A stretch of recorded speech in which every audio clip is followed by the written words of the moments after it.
So what do search warrants mean in tax cases? We're not talking subpoenas, search warrants. Here's what it means and what you should do immediately. When a tax case turns criminal, if federal agents show up with a search warrant in hand, this is no longer a routine tax matter. This is not a civil audit. This is not a request for documents. This is a criminal tax investigation. And a search warrant means that a federal judge has already found probable cause to believe a tax crime may have been committed. And in tax cases, that changes everything. Why does the IRS use search warrants? Search warrants are typically requested by IRS Criminal Investigation. They are used when the government believes evidence may be destroyed, records won't be voluntarily produced, or electronic data needs to be secured immediately. This is a fast-moving criminal tax escalation, often without warning.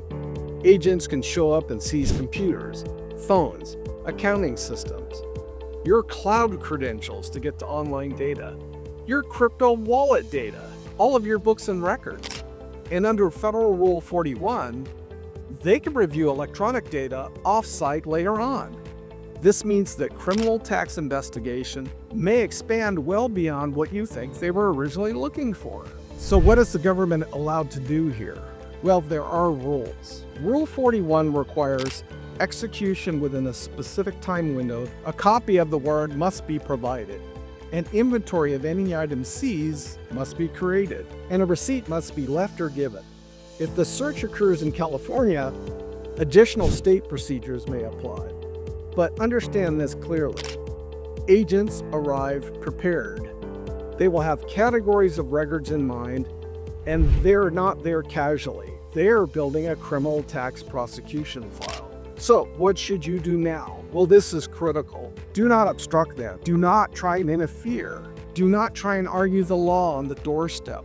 But also, do not consent to anything beyond the scope of the warrant. You are not required to expand their authority. You are not required to try and explain things away. You are not required to answer questions without counsel present, nor should you. Many cases become exponentially worse because someone starts talking, especially while they're rattled. Listen, your silence is not guilt, no matter what they tell you. Uncontrolled statements, especially coupled with an apology, are exponentially more damaging than just keeping quiet. So, what are the immediate defense priorities if you hire someone like me? The first priority is containment. We need to secure copies of the warrant. We need to secure your inventory. We need to document everything seized. We need to document what questions you were asked and what answers you gave. We need to document who was present. Second, preserve any remaining data. Whatever you do, don't delete anything. Don't try and clean up your records. Do not reorganize records. Post-search panic creates obstruction exposure, which is a crime in and of itself. Third, we need to control communications if we get involved. No interviews without counsel. No explanations without counsel. No quick clarifications. Everything must be coordinated through a properly trained, credentialed, and experienced criminal tax defense counsel. That's what we do. So what do search warrants usually signal? In a tax matter, warrants often involve alleged false returns, criminal payroll tax issues, refund fraud, fraudulent crypto reporting, underreported offshore accounts, nominee entities discovered that were used to hide taxable income, fabricated or cooked books. A search warrant typically signals the government believes criminal tax intent may be present.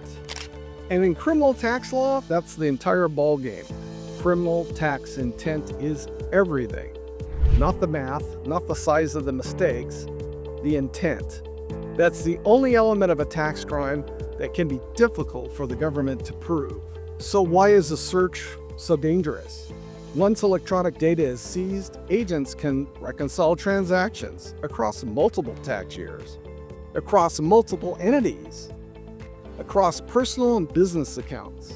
What can begin as a one tax year deal can quickly expand into multiple tax years and multiple criminal tax charges.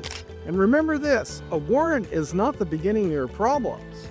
It's usually delivered at the midpoint of a criminal tax investigation. Significant criminal tax investigative work has most likely already occurred. This is why answering questions is so dangerous. They already know the answers. They're hoping you lie and they get it on the record. So what should you do immediately? If IRS or California Taxing Authority agents executed a search warrant at your home, at your business, this is not a time for casual advice. Do not go back to the original preparer.